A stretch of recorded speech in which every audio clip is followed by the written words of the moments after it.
Deixa eu convidar o Elton aqui para entrar. Vou procurá-lo, mandar a solicitação. O Elton não entra. Eu vou dando as boas-vindas aqui para o Iago, para o Renato Goslin. Renatão, bem-vindo. Estevão. Elton, meu amigo. E aí, Tomás? Boa noite, tudo Tudo bem? bem? Boa noite. Bom, E aí, tá calmo por aí ou como é que tá? ansioso, um pouquinho. Já não é a primeira vez, pelo menos, né? Fizemos uma Sim, live sim. aqui por conta do edital e agora, pelo menos, é só segunda, mas você pode ser que tenha feito outras por aí ou não. Ah, é a segunda ou terceira vez que eu faço. Mas falar assim diante de câmera é sempre estranho. É isso aí, vamos lá. Mas Mas vamos aí. vai ser tranquilo porque é um tema que você domina. Bom, antes de mais nada, obrigado pela gentileza em trocar um pouco do seu conhecimento com a gente. A gente tem uma proximidade aí, a gente se cruzou também, acho que na quarta-feira, né? Não, hoje é quarta-feira, Foi. na segunda ou terça-feira. E obrigado por ceder aí uma horinha do seu tempo para bater papo com a gente. Imagina, eu que agradeço a oportunidade de conversar com você, com o pessoal que acompanha aqui a OMA e aberto aí para tirar dúvidas aí com o pessoal. Muito bom. Elton, antes de começar, explica para a gente um pouco da sua formação e da onde vem o Uhum. seu conhecimento, né? O que você faz aí, além de ser um artista, né? As pessoas aqui talvez te conheçam como artista, mas o que você faz também, além de ser um artista é, profissionalmente? Conta um pouquinho para a gente. Então, eu tenho a formação em artes plásticas, né? Eu me formei aí no ABC de Santo André, na FAINC. Eu tinha o curso de artes plásticas. E um tempo depois eu comecei a atuar como montagem de exposição. Trabalho até hoje como montador de exposição, assim, profissionalmente desde 2008. E trabalhando no Pinacoteca, MAM, OCA, prestando trabalhos para galeria, para coleções particulares. E em 2010 eu estava afim de fazer um mestrado, né, de dar continuidade nos estudos. E aí um amigo convidou para fazer um curso de restauração. Eu nunca tinha me atentado para isso, né, e eu estava afim de estudar. Ele me apresentou como que era o programa. A gente fez uma prova, né, para concorrer a uma bolsa. A gente passou e estudei restauração em Ouro Preto. Então, em 2010, fui para lá, fiquei 2 anos fazendo curso de restauração. No curso, eu aprendi a ter as noções básicas ali com pintura em tela, tratar documentos em papel e algumas obras em papel e escultura policromada em madeira. Escultura em madeira, né? Da escola lá é em arte sacra, né? Então a FAOP, a Fundação de Arte de Ouro Preto, tem uma parceria com comunidades ali próximo, as igrejas da região, que ela presta tipo, um serviço assim, de recolher essas imagens, né, um combinado, e as obras são encaminhadas para a escola, e durante o curso a gente vai tendo uma aula prática, né? É um curso técnico, um dos cursos mais antigos que tem no país. E então tem uma formação teórica muito boa, assim, pesada, e tem essa formação prática, né, com o objeto. Depois desse tempo, voltei para São Paulo em 2012 e já comecei a trabalhar no Museu Afro Brasil, que também foi uma outra escola enorme, assim, é uma escola incrível, uma tipologia de acervo assim, desde obras etnográficas, obras máscaras africanas, indígenas, tem arte contemporânea, tem obras do século XVIII, enfim, uma série de materiais que eu não tive contato no curso e que no decorrer do tempo que eu trabalhei lá, eu fui estudando, né? Continuando o estudo para lidar com esse tipo de acervo, né? Com os diferentes materiais que é composto esse acervo. Uhum. Trabalhei também em umas obras de restauro em Minas, inclusive num dos projetos que foi organizado pela Fundação Renova em Mariana, com ações emergenciais, né, depois do rompimento da barragem. Depois volto para São Paulo novamente e continuo trabalhando com montagem de exposição e atendendo instituições com trabalho de conservação e restauro, né, tanto museus quanto coleções particulares. E aí, muitas vezes trabalho em equipes, né? Então, existem outros ateliês de restauro na cidade, né? E dependendo do projeto, um ateliê entra em contato comigo e aí eu integro a equipe para determinado trabalho. Quando não, eu pego os trabalhos por fora. E, e basicamente essa a minha formação. O trabalho de conservação e restauro, só um parênteses, ele exige muito, muito estudo, porque como é uma área multidisciplinar, ela bebe do conhecimento da biologia, da física, da química, história da arte, história, todos trabalhando em consonância para poder interagir com o objeto artístico, né? Com o bem cultural. Basicamente, essa minha caminhada. Ô Elton, eu acredito que a gente se encontrou a primeira vez, eu não sei ao certo o ano, mas deve ser próximo do seu retorno de Minas, né? Quando você fez uma exposição na Pinacoteca de São Caetano, deve ter sido 2010, Foi 11, 12, 2018. Foi 18? 2018. Aham. Eu achei que era mais 2018 recente. foi a exposição comemorativa de 50 anos da Fundação das Artes. E antes da faculdade eu estudei também lá na Fundação durante 4 anos. E aí, a convite do Valdo, que é o coordenador da Escola de Artes Visuais, eu participei da exposição e foi onde eu apresentei alguns trabalhos que eu fiz a partir da minha vivência em Mariana. Ah, tá. Foi isso aí. Eu achava que era mais cedo, mas eu chutei muito longe, porque se a galeria é de 2013, não podia ser antes da galeria, né? Não podia Não, ser. então, eu voltei para São Paulo em 2012, mas eu ficava muito em São Paulo, então eu não estava muito ligado aqui no ABC. Uns Aham. tempos para cá que eu voltei a ter mais contato com a região, né? Eu morei em São Bernardo desde pequeno. Eu saí de São Bernardo e fui estudar em Ouro Preto. Que legal. Que legal, um conterrâneo. Muito bom.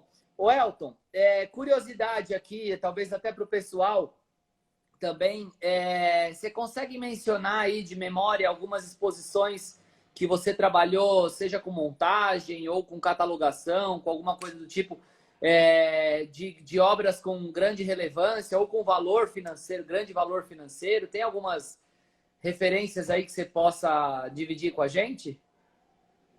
Tem. Bom, a primeira grande exposição que eu trabalhei foi o Man na Oca, em 2008. Foi o acervo do Man montado na Oca e foi uma mega exposição. Eu trabalhei junto com boa parte da montagem com o Franz Krasberg. O subsolo todo foi uma homenagem para o artista. Então, tinha uma série de obras dele, Que delícia. instalações. Foi uma experiência muito, muito gratificante, principalmente porque ele estava participando da exposição. Ele ia todos os dias. Durou uma semana de montagem, só essa parte do subsolo, né? Outra montagem importante, participei da desmontagem, foi o Lafur na Pinacoteca, Lindo. lindo trabalho, bem complexo. Teve Iole de Freitas, também na Pinacoteca. Uma teve mais algumas exposições. Não, a Adriane Varejão, já faz tempo. Tem Itaú Cultural, Hélio de Sica, teve Leonilson. Mais recentemente participei fazendo os laudos da exposição da Sandra Cinto, a, a Beatriz Milhazes lá no MASP agora. África, História Afroatlântico? Afro-Atlântica, sim, também no MASP, mas fazendo os laudos da exposição, de parte da exposição, né? Não, tem uma lista grande. A exposição dos 30 anos do Itaú, que foi na Oca também. Na Oca. Você trabalhou na exposição do Ai Weiwei recente, na Oca também? Não. Não, não. Foi outra equipe. Foi outra equipe de montagem. Que Mas nessa legal. época eu trabalhava numa coleção particular. Foi Mas da. que é uma baita responsabilidade, né? Lidar, manusear, Sim, catalogar, enfim, todo cuidado com essa obra com essas obras é de uma responsabilidade tamanha, né? O pessoal está comentando aqui, Leonilson, que experiência, nossa, são de fato oportunidades únicas, né? De estar tá tão próximo dessas obras, né? sim, é um outro tipo de visão que você tem ali, o trato com as peças, né?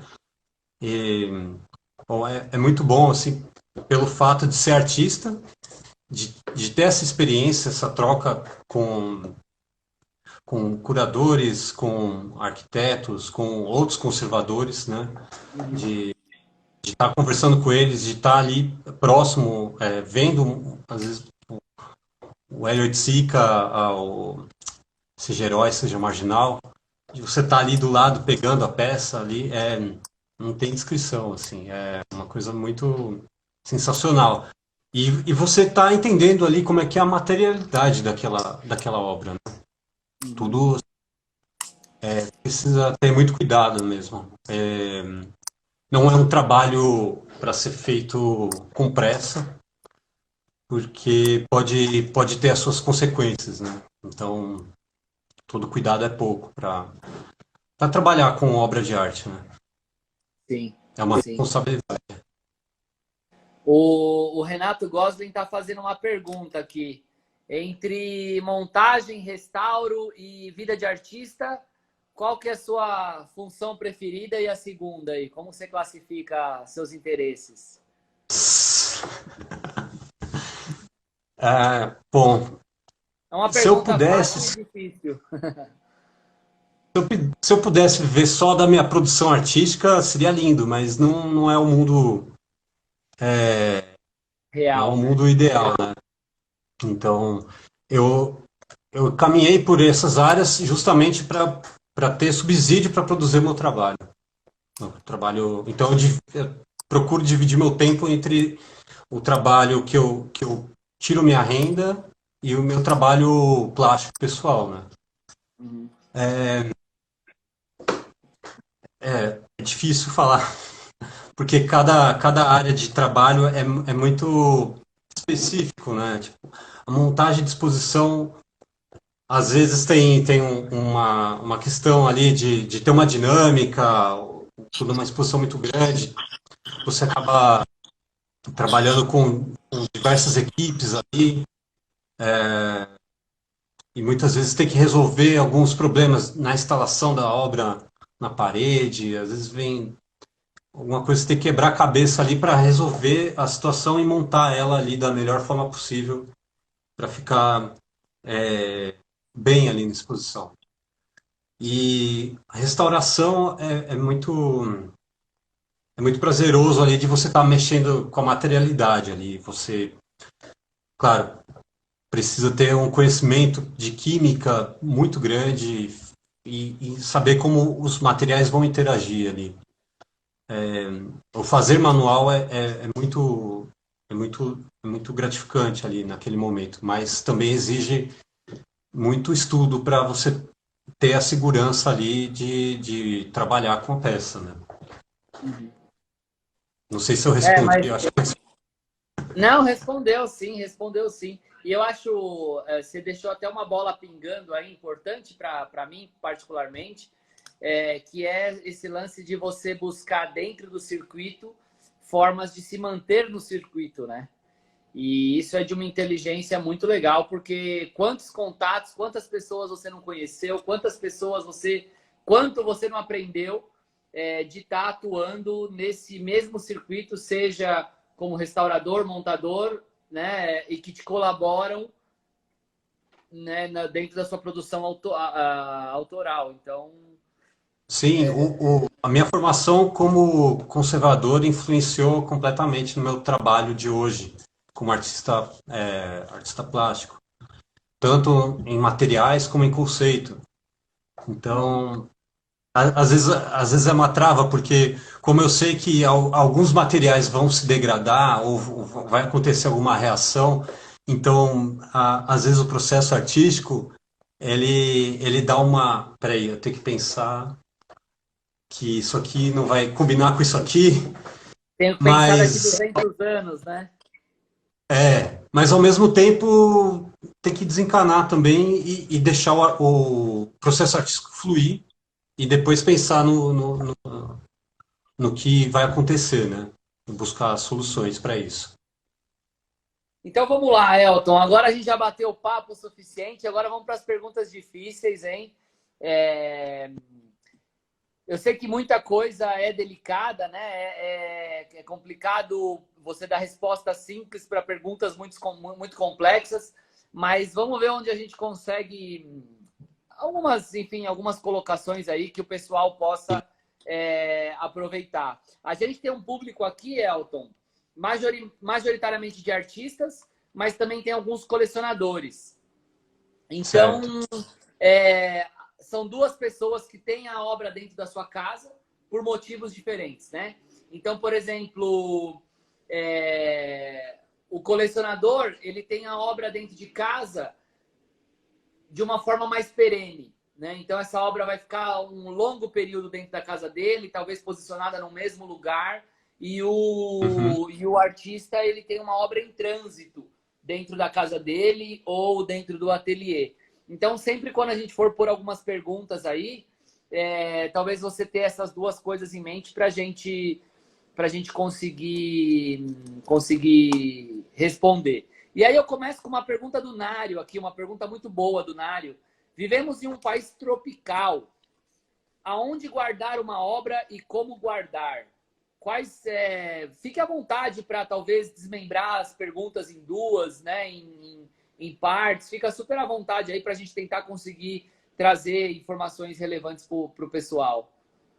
Essa é uma pergunta muito boa, é muito relevante mesmo, porque é uma problemática, principalmente nas regiões tropicais que a gente vive, onde a umidade é excessiva e a temperatura também. Então, ah, diversos fatores influenciam na conservação de uma obra de arte.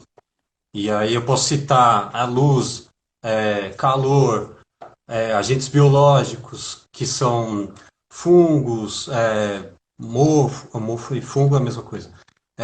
Roedores, cupins, a umidade, né, poluentes. Então, esses fatores, eles influenciam determinantemente, assim. No caso de umidade e temperaturas elevadas aqui, ah, existem em museus geralmente uns padrões de conservação que são adotados, trazidos da Europa, Estados Unidos, onde o clima lá é temperado. Então, são regiões de climas mais baixos. E não condizem com a realidade daqui do país, né? Uhum. Mas muitas instituições acabam adotando e, e segue assim, né? Obras que vêm internacionalmente, elas precisam ter uma adaptação, porque elas vêm de um outro clima, então existem momentos de quarentena, a obra fica para se ambientar, né? Então ela vai se adaptando ao clima daqui, até ela chegar na área expositiva e depois abrir a caixa e ir para a parede. Então tem um caminho até isso acontecer. Pegando o exemplo, por exemplo, o Museu Afro. Lá do museu é bem quente, e bem abafado, pegando o período que eu trabalhei lá. E muitas vezes acontece isso no acervo. O calor excessivo vai fazer com que as obras elas se retraiam ou se comprimam, né? O material ele vai trabalhar. Sim. E aí é necessário essa ambientação. Se a obra já está naquele local, ela teoricamente ela já está adaptada àquele ambiente, né?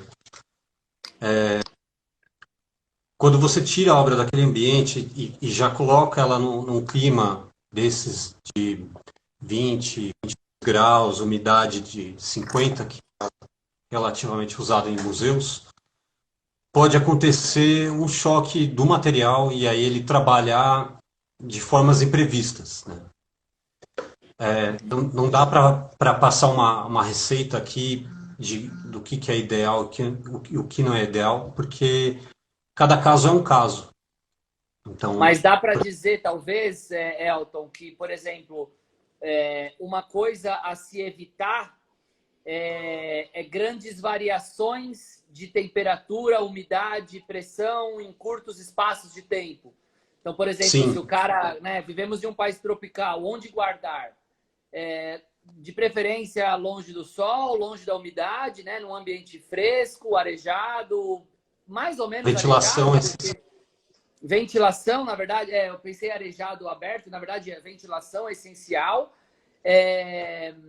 Mas, por exemplo, não num lugar que não seja de manhã calor e à noite frio e coisa do tipo, porque ali o pigmento, seja lá o que você trabalha, ele está todo justamente. material vai trabalhar. Certos materiais são, vou dar um exemplo, os materiais higroscópicos. São materiais que eles absorvem muita umidade. Então eles vão coletar essa umidade do ambiente e aí vão expandir ou vão retrair. A gente tem um exemplo mais básico que é o papel. O papel ele é muito delicado e aí ele vai reagir muito fácil. Então, por exemplo, se você tem um trabalho embaixo de um ar-condicionado, por exemplo, tá lá com uma aquarela na moldura embaixo do ar-condicionado, em pouco tempo, o que vai acontecer? O papel ele vai absorver essa umidade e ele vai começar a trabalhar. Os materiais, essa variação, a gente fala que está respirando, né? O material respira. Então, ele vai ondular. Se tiver próximo a uma janela, recebendo luz solar, essa luz, ela vai incidir sobre a obra ali perto e vai emanar raios UV. E isso pode acontecer, pode gerar um esmaecimento do pigmento, um Alterar a cor, né? ressecamento do papel, alterar a cor. Em alguns casos extremos pode rachar o papel ou o material que tiver ali.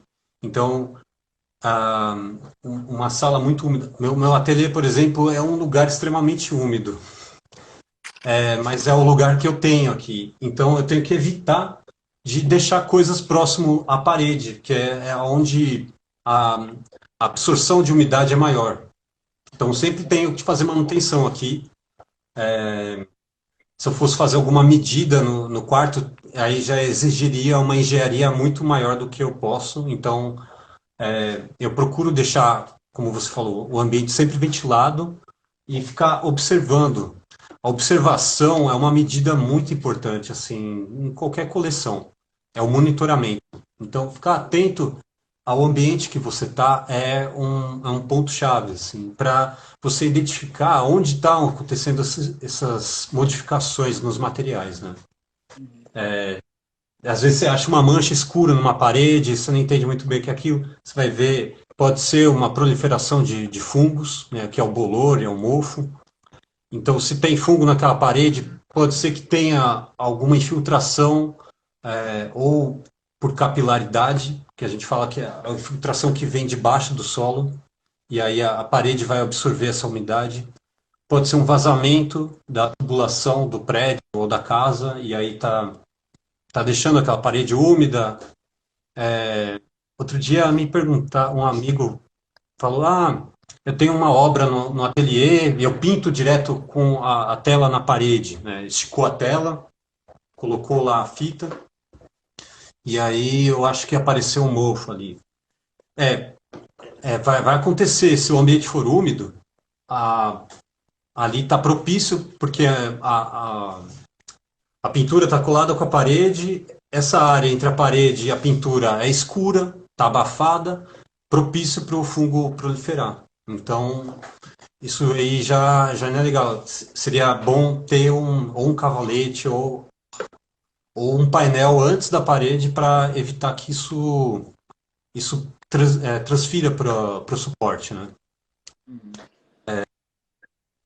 Agora, voltando à situação tropical, o ideal é ter o ambiente mais ventilado mesmo. Existem aparelhos que medem a temperatura e a umidade que podem ajudar a você entender como está o ambiente e aí, a partir disso, tomar medidas, né? Para ter esse controle ambiental. Mas, assim, a pessoa mais indicada para fazer esse tipo de trabalho é um conservador, um restaurador, que tem o conhecimento de como essa interação do ambiente pode ser manejada, né? Sim. Para casos mais extremos, né? Uhum. Não, mas é interessante ouvir você falar, porque de fato ele daí já saem algumas dicas, né? E aí eu acho que foi o próprio Renato comentou aqui como dar dicas que sejam baratas. E, pô, arejar, né? Ali, ó, boa, como guardar de uma forma com baixo custo, de uma boa forma com baixo custo. E o arejar muitas vezes não custa, né? É, Esse remanejamento das obras, esse cuidado com o espaçamento da parede ou de outros objetos para que tenha circulação de ar, ou seja, são dicas simplesmente de cuidado, de atenção, de monitoramento, né, de sim. manutenção, mais do que de investimento para, enfim. Um baixo custo, acho que essas medidas já vão ajudar bastante, né? Em reserva técnica, quando você organiza a reserva técnica, nada pode ficar encostado na parede justamente por isso, né? Você tem armários, o armário ele tem que ficar numa distância tipo de 10 centímetros da parede. Também do chão tem uma distância de 10 a 15 centímetros, é o mínimo, para não ter esse contato de umidade que pode vir do chão ou pode vir da parede. E atrás desse móvel você vai ter uma circulação de ar. Então, Uhum. a troca de ar do ambiente é importante. Ter um ventilador ajuda. Se você tem uma janela nesse ambiente, põe o ventilador de um lado, a janela se deixa aberta do outro, que o ar vai entrar de um lado e vai sair do outro. Isso vai Uhum. fazer com que circule, Uhum. evitando que fungos, os esporos dos fungos, se depositem nas superfícies, né? Uhum. Para quem não sabe, o esporo do fungo são micropartículas que os fungos liberam quando a gente identifica o fungo. Vou pegar um exemplo aqui. Quando a gente identifica um lugar que acha que tem fungo, vou passar um paninho ali, vou passar um espanador e vou limpar aquele fungo. Mas essa ação pode ser mais danosa do que você deixar o fungo ali. Justamente porque o fungo ele é como um Highlander. Vocês assistiram Highlander? É um ser quase que imortal. Justamente porque o que a gente vê ali não é todo fungo. Ele libera esporos que são micropartículas que proliferam mais fungos e geram mais colônias. Então, se você está passando um paninho em cima de uma tela, em cima de uma peça de madeira ou qualquer que seja, você vai estar ajudando aquele fungo se propagar e espalhar. Então, existem formas de se tratar o fungo com tecnologia ou com materiais específicos para evitar esse tipo de coisa. E aí entra essa questão ambiental também. Se o ambiente é muito úmido, com uma umidade acima de 70%, por exemplo, vai ser propício para que eles se proliferem. Às vezes acontece de pessoas perguntar, na minha tela apareceram uns buraquinhos atrás, na madeira do chassis, ou na escultura. O que pode ser aquilo? Esse tipo de coisa pode ser um ataque de cupim. E aí existem centenas de tipos de cupim, né? Geralmente os que deixam furos, à amostra, são brocas, que se alimentam da madeira. E aí, como é que você faz para identificar esse tipo de bicho, né, de inseto? É justamente observando como que é o dano que ele está deixando ali naquele local. No caso da broca, quando ela consome a madeira, vai ficar uma poeirinha muito, muito fina, como se fosse um talco. Agora, no caso de brocas não, de cupins, ele vai adentrar na madeira e vai consumir aquela madeira. Conforme ele vai comendo, vai gerando excremento e o cupim fecha a entrada por onde ele foi com o próprio excremento. Em determinado momento, aquele excremento ele vai empurrar e aquilo vai sair em forma de bolinhas. Não sei se vocês já viram em casa que tem chão de taco. Às vezes, quando tem ataque de cupim, tem um monte de bolinha que fica acumulado no chão. Aquilo é o excremento do cupim. Se ele é escuro, ele é um excremento mais antigo, ele já está oxidado. Mas não significa que eles pararam a atividade. O cupim ele vai migrando onde tiver madeira, onde for propício para ele se instalar, ele vai atacar. Se a bolinha estiver mais clara, é possivelmente um ataque mais recente. Então, acho que já são alguns pontos aí para identificar. Sim. Que já vai ajudar a direcionar como lidar ali com o material. Né? Sim. Ô Elton, e algumas pessoas fizeram, já tem muita pergunta aqui, algumas pessoas fizeram perguntas sobre conservação. A gente está falando um pouco de conservação da obra em ambientes, né? Mas existe uma relação de conservação da obra na hora de emoldurar ela, né? E aí temos aqui um especialista, a Galeria 1000, que está aqui, tem também uma molduraria há muito tempo e ele deu algumas dicas aqui, mas acho que o Nário perguntou, o Renato, algumas pessoas perguntaram aqui sobre justamente a moldura. Pô, encosta o vidro, não encosta no vidro, uso material museológico, não uso. Que tipo de cuidado, vamos dizer assim, que tipo de cuidados ou de questões estão envolvidas no momento de você emoldurar um trabalho? Sim, também é uma pergunta boa. Existem, então, níveis para você poder fazer a moldura, né? De baixo custo a moldura para museu, né? Acho que vai depender muito das condições que a pessoa tem para poder fazer, ou o artista, ou o galerista, ou o colecionador, né? Porque nessa área de conservação, os materiais, eles têm um valor mais elevado, justamente pela qualidade que eles propiciam, né, e a quantidade de tempo que vai durar a obra. Quando vai moldurar, o ideal é não deixar a obra em contato com o vidro. E a obra em contato com o vidro, se ela for uma pintura, ela vai ficar sob pressão ali, e dentro da moldura também existe um clima ali, a gente fala que é o microclima. E aquele microclima é diferente do clima externo. Então, ali a umidade ali vai reagir com o material que está lá dentro. Pode fazer com que grude no vidro.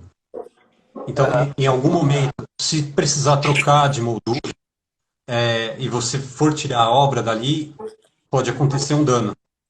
Então, o ideal é você buscar uma moldura que tenha um passepartout, né, que é aquela janela que dá um distanciamento do vidro, e não precisa ser muito, aí depende do gosto da pessoa.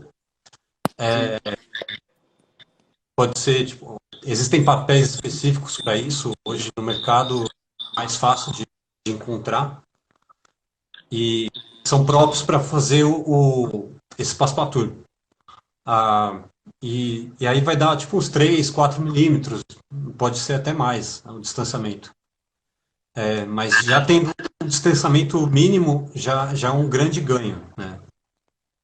O material que vai atrás da obra também, que vai ser o suporte, o ideal é que sejam materiais acid free, que eles não têm na constituição da obra, do obra não, do material, sejam livres de ácido, né? De adesivos ácidos ou de algum outro material que seja ácido. Porque ao longo do tempo ele vai reagir com o suporte que constitui a obra. Então, no ambiente fechado, esse papel que tem, sei lá, é uma folha de sulfite, um papel jornal, ele não tem uma qualidade boa, a umidade ali vai reagir com aquele papel e vai manchar o papel da sua obra, ou vai ajudar a proliferar fungos. Ou o fechamento da obra atrás é de Eucatex, que mais comumente é acessível. As moldurarias vendem as molduras com Eucatex, mas o Eucatex não é um material estável. E isso também, ao longo do tempo, vai interferir na sua obra. Uhum. Então, no caso de museus, a qualidade de material ela muda completamente, justamente para não acontecer esse tipo de situação. Então, aí você vai ter um papel de passepartout da marca Crescent, por exemplo, que ele é livre de ácidos. Vai ter um papel japonês que vai ajudar a fixar a obra ali, dependendo de qual for a obra. Tem um outro papel no fundo que vai ser o Fuan. Só que aí os custos vão aumentando, né? E existem vários tipos de fechamento. O vidro mesmo, existem vidros que barram luz UV, só que aí é outro valor de vidro, diferente dos vidros comuns. Tudo depende de quanto a pessoa tem ali para investir na Tá conservação disposta do. aí. É. Mas são dicas já valiosas, né? Esse espaçamento entre obra e vidro, né? Seja com um passepartout, seja com a própria esquema da montagem que você propõe ali para a molduraria. O FOAM, ao invés do Eucatex, né? Embora seja um investimento ligeiramente maior, mas muitas vezes vale a pena. Quando você fala livre de ácido, é a mesma coisa de pH neutro, Elton? Ou Sim, não? o pH neutro é. Como é que eu vou explicar isso? Uma forma. O pH, ele vai. Existem os materiais alcalinos e os materiais ácidos. O pH neutro ele está entre essa faixa, né, de acidez ou de alcalinidade. Uhum. Então, os materiais usados para conservação eles estão nessa faixa de neutralidade, justamente para não interferir no material. Então, eles vão estar neutros, né? Ah, o pH em torno de 7. A escala dessa faixa de ácido e pH vai de 1 para ácido até 6, 7. E acima de 7 são alcalinos. Então o ideal é que seja entre 7 e 8 ali, para ser neutro. Legal, legal. É, o Márcio está falando também. O vidro 99 é ideal para uma bela obra também. O que é o vidro 99%? Então, essa ele me pegou, porque esse vidro eu não conheço. Tá. Ah, ele Mas, ajuda a gente aqui. Mas eu Tem acredito uma que pergunta ele aqui barre 99% de incidência de luz UV, né? de UV. Então deve ser um vidro museu. Vidro museológico, né, que a gente fala. Sim, sim. Conheço por Legal. vidro museológico. Por proteção UV, é isso aí mesmo, 99% de proteção UV. Uma outra pessoa comentou aqui, W Malma, o vidro anti-reflexo ou com reflexo, ele essencialmente não faz tanta diferença, é uma escolha mais estética, reflexo ou sem reflexo? Sim, é mais estético. Ali é uma opção mesmo para a visualidade ali da obra. Uhum. Acho que os vidros museus têm também antirreflexo. Legal, legal. Muito bom. Deixa eu olhar aqui um pouco das perguntas que estão na nossa caixa, Uhum. de entrada aqui, ó. O Marcelo mandou uma, ó. Falando-se em tela, qual tecido tem maior tempo de vida? Algodões, linhos, mistos, sintéticos? Ó, o ideal são os tecidos de linho, né? Ele tem uma fibra mais resistente, tecidos de fibra de cânhamo também. O cânhamo tem uma resistência incrível. Na antiguidade eram compostos por linho, os tecidos da tela eram de linho ou de fibra de cânhamo, né? Mas com o advento da industrialização, esses processos mudaram, né? Existem fibras mistas. Mas Sim, aí também é uma questão de valor de investimento, né? sim, sim. A fibra de linho vai te proporcionar 100, 200 anos, dependendo de como for conservado a tela. Conservado. Mas Aham, é um investimento também de material, né? sim. Eu, por exemplo, para pintura, ainda não estou nesse nível. Uhum, Então, por enquanto, eu uso tecido de algodão. Mas uhum, procuro preparar a tela de uma forma para que ela não resista um pouco mais, né? uhum. A preparação também faz uma grande diferença depois no resultado, né? Sim, sim. E aí, Você você tem alguma não. dica de preparação de tela para os artistas aqui, principalmente? Ó, a preparação da tela ela é essencial ali para perdurar a pintura, né? Se você pinta direto, é uma escolha de muitos artistas, né? Pintar diretamente sobre o tecido cru. A, com o passar do tempo, a pintura ela começa a desprender. Isso Uhum, também vai depender muito da onde ela está e como ela está sendo conservada, né?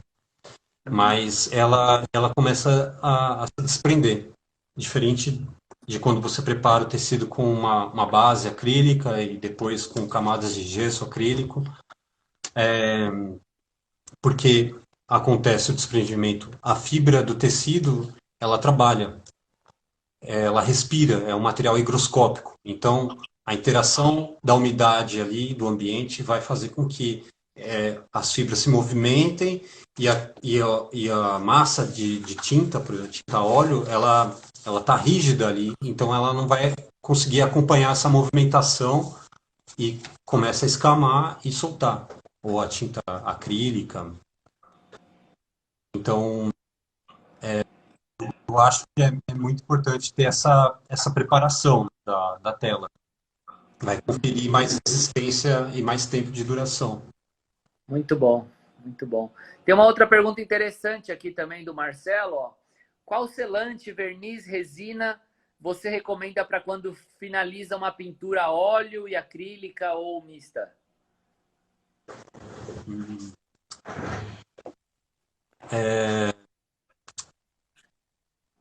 Deixa eu lembrar aqui. Pintura a óleo eu não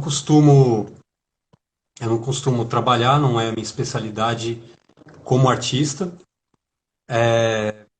Na restauração, a gente utiliza um verniz que chama Regal Res, que ele tem uma qualidade muito boa e pode ser utilizado tanto para pintura a óleo quanto para pintura acrílica. Eu recomendaria esse. Regal Res. Muito bom. O Marco está fazendo uma pergunta. E a madeira do chassi, você prefere eucalipto ou madeira de lei? A madeira de lei é melhor, com certeza. As madeiras tipo cedro,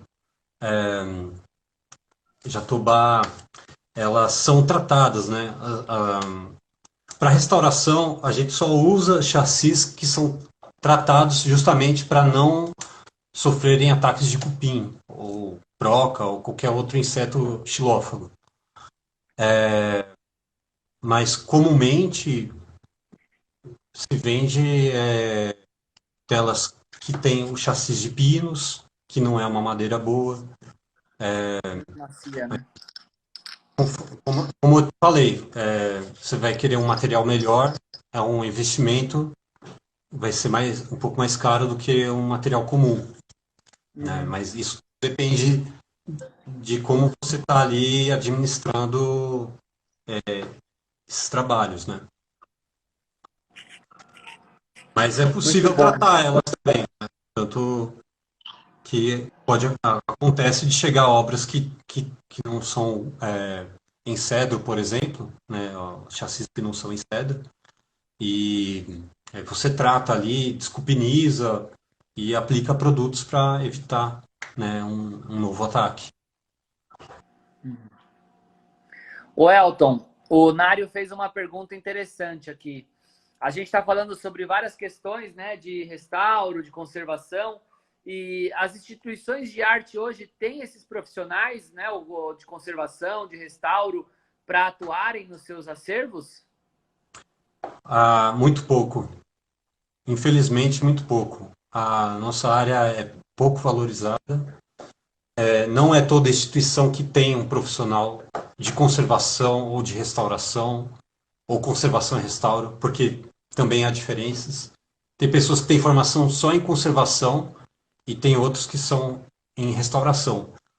No caso, eu tenho as duas formações, mas quem tem formação em conservação, não tem a formação adequada para fazer intervenções diretas sobre a obra. E, no caso do restaurador, é possível tratar, mas isso conta muito como investimento, né? São poucas instituições que a gente vai ter e geralmente, quando tem, elas não dão conta do acervo, assim, da quantidade, de cuidar de todo o acervo. Não que elas não trabalhem, elas trabalham, muita gente trabalha arduamente, mas é um trabalho que muitas vezes é sobre-humano e não dá conta de você atender toda a demanda, né? Então, falta muito investimento na área, principalmente porque é uma área que a nossa profissão não é regulamentada. Então, ela está à margem disso tudo, assim como os montadores de exposições não é uma profissão regulamentada, então está sujeito a variações do mercado e tudo depende de união da classe, né? Tanto os Sim, conservadores quanto os montadores, né? sim. E com isso o patrimônio não só das instituições, mas o patrimônio cultural no país em geral acaba perdendo com isso, porque faltam profissionais para atuarem, Qualificados. para até tem assim bastante gente qualificada, mas não há contratação, Sim. não há verba direcionada para eles. O que E contaria quando. também bastante é ter formação. Existem três universidades que atuam com a formação de conservação e restauro, que é em Pelotas, é a Federal de Pelotas, a Federal FRJ no Rio de Janeiro e o Secor em Minas Gerais, aonde tem graduação. Se eu não me engano, ano passado lançaram uma graduação no Pará e, e aí tem o curso técnico da FAOP e alguns outros cursos técnicos pelo país, Uhum. mas muito pouco em relação à quantidade de patrimônio que precisa ser cuidado, né? Sem dúvida. E depois, quando a pessoa de conservação, de restauro, entra numa instituição, ele muitas vezes fica muito mais dando conta da entrada e da saída das obras, né? Desse registro de entrada e saída, do que de fato trabalhar em conservação, em restauro do acervo que Tá tá precisando. guardado, né? Sim, sim. Então é muito louco. Você fica enxugando gelo. Exatamente. Exatamente. Instituições que têm muita movimentação, né, disposições. Muitas vezes o profissional ali de conservação, o documentalista, eles têm que dar conta dessas obras que estão chegando para a exposição e aí interrompe a rotina ali de monitoramento e cuidado do acervo, né, o tratamento das obras, para atender essa demanda da exposição. Porque as equipes são reduzidas, né? Sim, sim. Muito bom, Elton. Você faz ideia que a gente já está 1 hora falando? Sério? É 1 hora falando já. O papo vai, a gente já está 1 hora aqui falando e a nossa live começa sempre um pouco mais tarde, às 9 horas.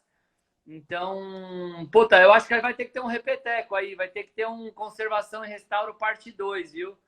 Vai, Porque, vamos. pô, a gente não conseguiu responder. Tem o pessoal perguntando sobre tridimensional, a Thaís perguntou sobre assemblagem, o Marcelo falou também de esculturas.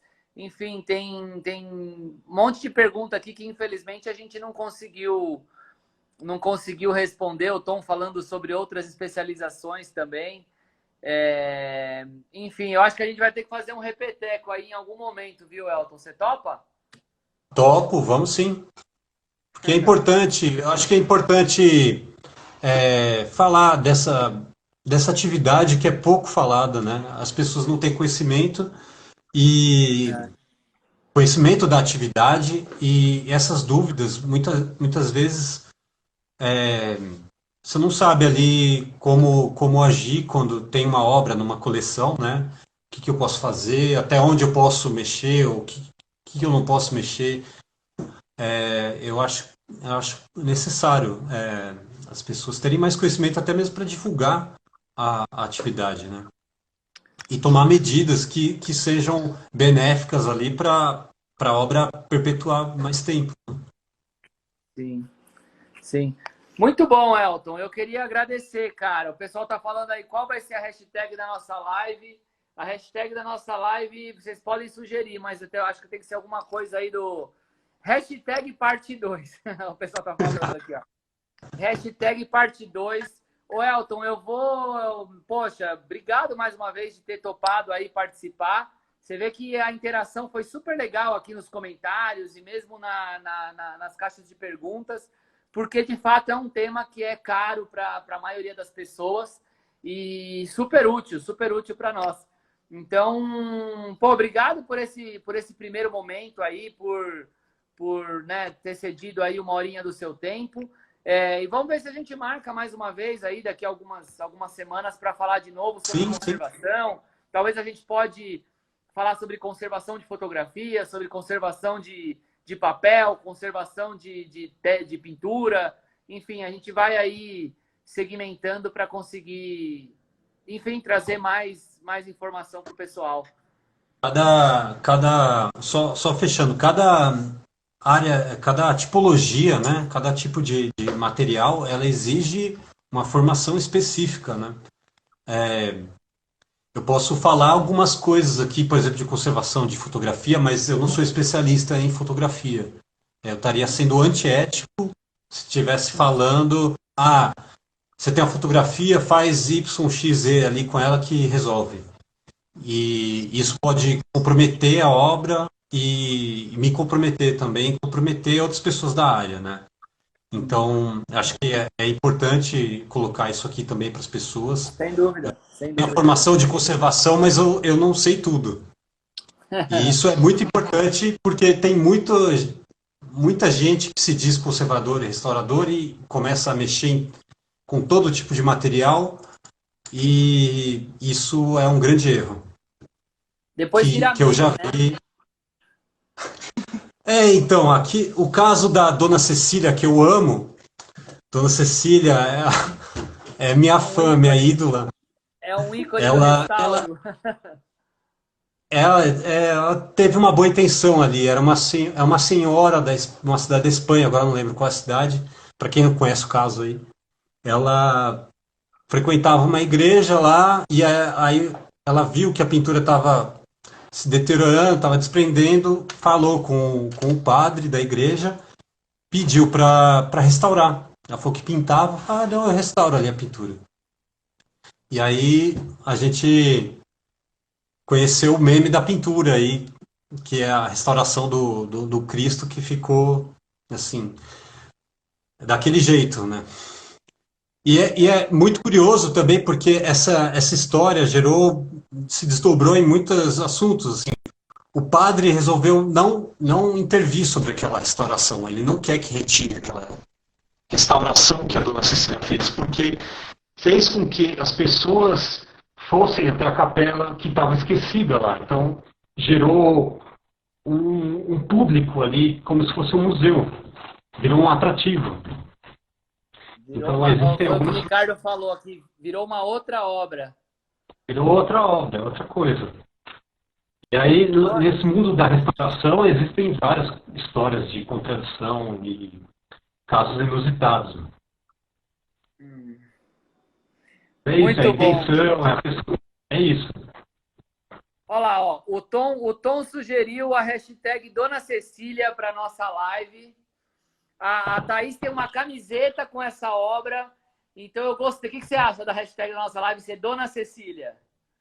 Dona Cecília. Dona Cecília, muito Dona bem. Cecília. Muito bem, Elton. Obrigado, cara, mais uma vez pela dedicação aí, uma horinha do seu tempo.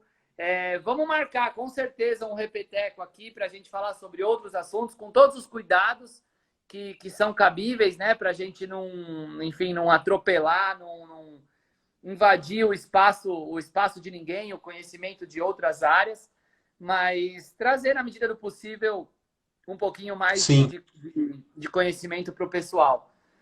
Pessoal, com agora é hora certeza. de vocês. Agora é hora de vocês darem aquele print aqui. Marca uma galeria, pode marcar o Elton Hipólito, tá aqui em cima o arroba dele, ó.